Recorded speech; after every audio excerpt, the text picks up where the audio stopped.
Olá pessoal, eu sou a Soraya Alves e esse é mais um episódio do Marketing Trends e a gente está gravando direto do Rio de Janeiro, no Rio Innovation Week, que é um festival de tecnologia, inovação e criatividade aqui do Rio de Janeiro e um dos maiores da América Latina. E para falar de criatividade, eu tô com o Matheus Costa, que é um criador de conteúdo que mistura humor, esporte, vida familiar. Então, criatividade é sua praia, né, Matheus? Obrigada por aceitar o convite, por estar aqui com a gente. Eu que agradeço, Soraya, pessoal de casa. Sim, criatividade é o que eu sempre sonhei de trabalhar. Desde criança, eu já estava lá na escola perturbando todo mundo, lá no fundão, fazendo as brincadeiras, zoando. Sempre me achei muito criativo. E eu falei, cara, será que dá para trabalhar com criatividade? E hoje a gente está aqui em um evento cultuando isso, né? Então, fico muito feliz de estar aqui.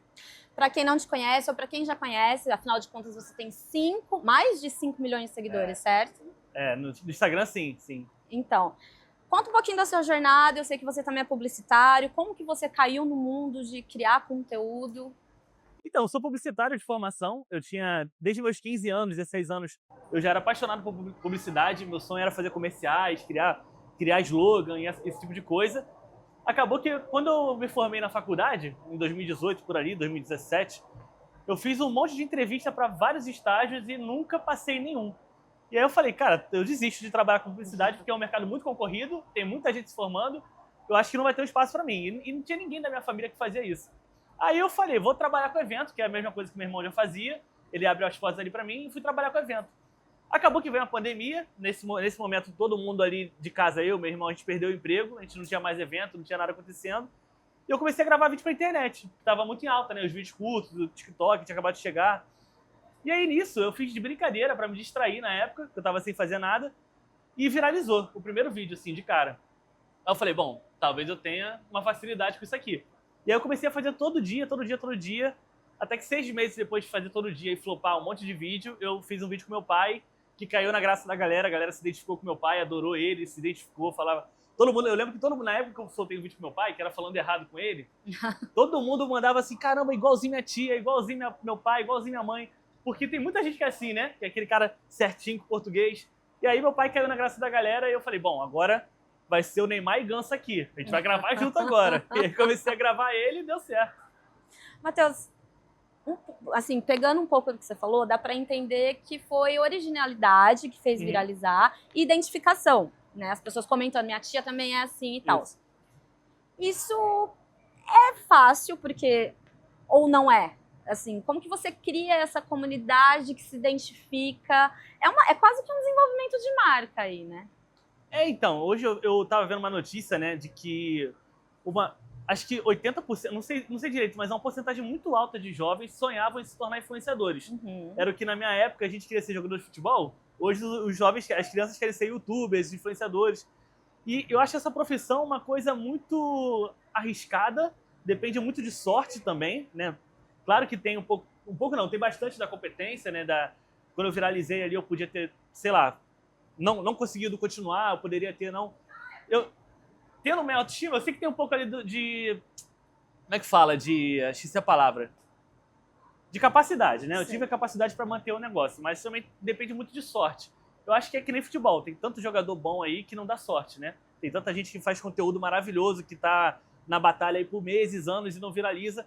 Então eu tive um pouquinho desse fator sorte, de fazer um vídeo certo, na hora certa, para as pessoas certas, e depois continuar, que foi o difícil, né? Que é aí que vem a capacidade mesmo, de conseguir se inovar, não cair na tentação de fazer mais do mesmo, porque é muito fácil a gente ficar fazendo trend, né? Todo mundo hoje quer viralizar fazendo trend, coisa que todo mundo já faz. Então você tem que ir sempre no caminho contrário do que todo mundo está fazendo, que eu acho que esse é o grande diferencial. Quando eu fiz essa brincadeira do português, não tinha ninguém fazendo, né? Então foi uma coisa que falou, cara, olha que diferente isso. Então o diferente chama atenção, né? Na época que nas televisões, nas emissoras, a gente tinha a cabeça assim, cara, tem que ser um galã para atuar numa novela, né? A gente tinha que ser um cara muito bonito para atuar numa novela. Hoje em dia, não. Hoje em dia, quanto mais diferente na internet, mais você faz sucesso. Então é meio que isso. É fugir do óbvio e ir pro caminho da criatividade, como você falou. E para manter essa comunidade, ao mesmo tempo que você tem que manter essa criatividade, você tem que ganhar seu dinheiro. Aí então que é você a tem parte que ter difícil, criatividade, né? autenticidade, enquanto você está aceitando contratos. Como que é a escolha de qual marca você vai trabalhar, qual marca você vai falar não? É possível ainda falar não? Ou se você quer expandir o seu alcance, você não pode falar não para marcas? Eu falo muito não. Sempre falei, antes menos, porque antes eu precisava mais, então eu era mais flexível. Hoje eu digo muito não, porque hoje eu me dou o luxo de fazer o que eu concordo, o que eu acho que é certo, né? Então eu já disse vários nãos e eu sempre tento fazer uma coisa que eu consumiria, que eu gostaria, que se eu indicasse para minha mãe, eu ficaria tranquilo dela usar. Então a minha cabeça é sempre essa. Eu usaria isso aqui? Eu indicaria para minha mãe? Então se a resposta for sim, eu aceito. Se não, eu não faço. E eu acho que isso é importante, assim, porque quando você começa a vincular a sua imagem a um monte de coisas não confiáveis, você se torna uma pessoa não confiável. E aí o seu valor, né, o valor da sua imagem vai lá embaixo. Então eu sempre tive muito apreço primeiro de tudo, pelos meus valores que meu pai me ensinou, que minha mãe me ensinou, o que eu aprendi em casa desde pequeno, tem coisas que não se vende. E também sempre pensando na minha imagem no futuro. Será que daqui 5 anos isso que eu fiz hoje vai ser legal? Será que alguma marca vai querer se vincular com um cara que faz esse tipo de coisa? E aí até que viralizou recentemente o lance das bets, né? Eu perguntei do não, por isso que eu queria chegar aí, entendeu? Então.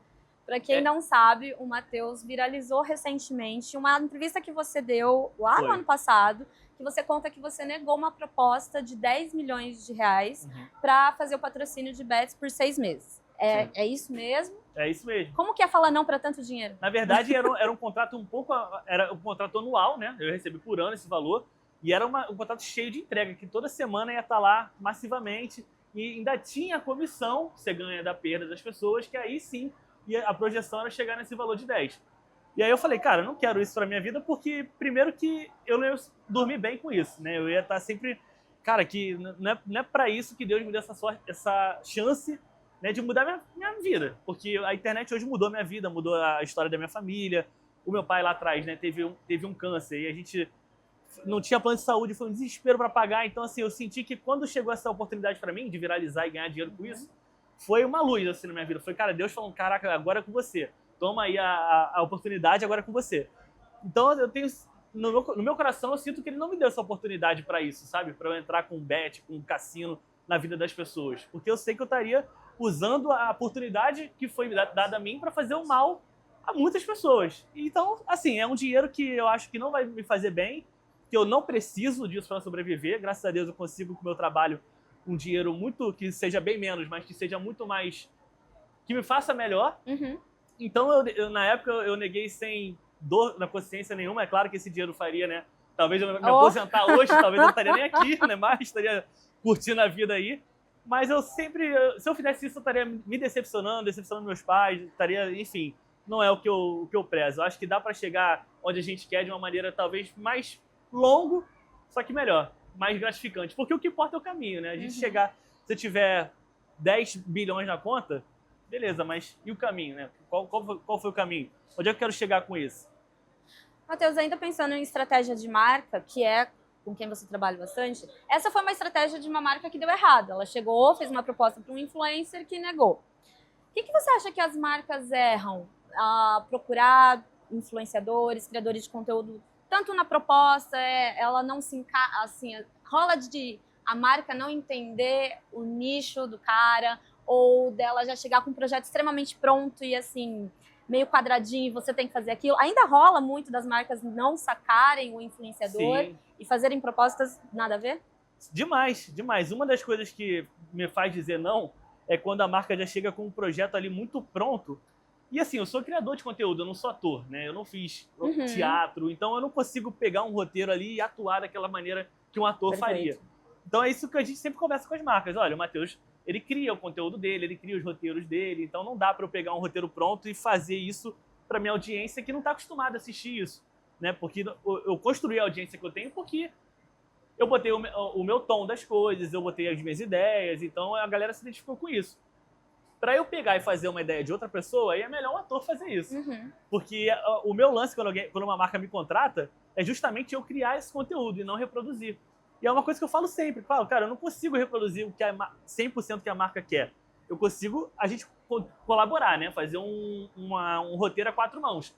Lógico que não vai ser 100% do jeito que eu quero, porque a marca também tem os interesses dela, mas tem que também ter o meu interesse, da minha imagem, porque a gente está fazendo uma collab ali de imagens, né? Sim. A imagem da marca com a minha imagem, então tem que ser bom para todo mundo. E eu fico mais triste do que a marca quando o vídeo flopa. quando a publicidade não dá resultado, quando a publicidade não dá like. E é importante falar, isso é possível. A marca Super. pode contratar um influenciador com 5 milhões de seguidores e não ter o resultado que ela imaginava. E acontece muito mais do que o normal.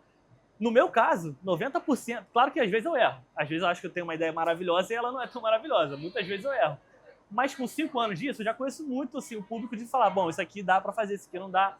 Então, 80% das vezes que não dá bom, que não dá certo o vídeo, é porque eu fiquei muito preso. É porque a marca me prendeu muito, não pode isso, não pode aquilo, tem que ser assim, tem que ser assado, tem que falar o nome da marca nos primeiros 5 segundos, que aí já também destrói o engajamento. Então, a marca tem que ter, eu entendo porque assim, são publicitários que entendem o que está fazendo.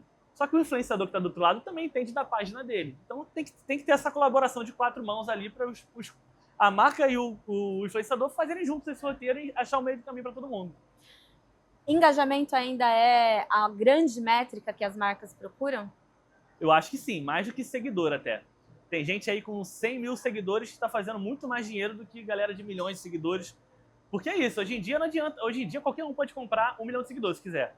O que importa, o engajamento não se compra, né? O engajamento, uma comunidade que confia em você, a imagem que você passa, isso não se vende. Então, com certeza, o engajamento tem um valor ainda forte e um valor muito maior do que o número de seguidores.